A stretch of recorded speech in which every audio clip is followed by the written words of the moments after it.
السلام علیکم دوستو، 32 سال کے ایک لمبے عرصے کے بعد ملک پاکستان کو گولڈ میڈل ملا۔ یہ گولڈ میڈل ارشد ندیم نے جیتا اور امیدیں بھی انہی سے تھی۔ پیرس اولمپکس میں ارشد ندیم نے جیولن تھرو کا تاریخی ریکارڈ بنا کر یہ ثابت کر دیا کہ پاکستانی قوم کسی سے کم نہیں۔ پیرس اولمپکس میں آج تک کسی نے بھی اتنی لمبی تھرو نہیں پھینکی، لیکن دوستو اس تھرو کے پیچھے ارشد ندیم کی کئی سالوں کی محنت ہے جو کہ آپ تصور بھی نہیں کر سکتے۔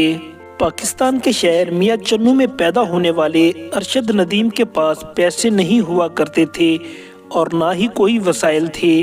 ارشد کے والد محنت مزدوری کیا کرتے تھے۔ ارشد ندیم 8 بہن بھائی ہیں، تو آپ لوگ سوچ لیں کہ کتنا مشکل ہوگا گزارا کرنا۔ ارشد کو شروع سے ہی اسپورٹس کا بے حد شوق تھا۔ ارشد ندیم کرکٹ کھیلا کرتے تھے۔ ڈویژن لیول پر بھی ارشد ندیم کرکٹ کھیلتے رہے ہیں۔ اسی دوران ان کی ملاقات رشید ساکی سے ہوئی۔ رشید ساکی ٹیلنٹ کو پروموٹ کیا کرتے تھے۔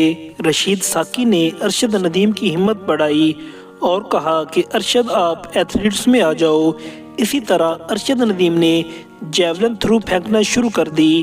اولمپکس میں گولڈ میڈل کو چھوڑیں، ارشد کے پاس تو جیولن خریدنے کے بھی پیسے نہیں تھے۔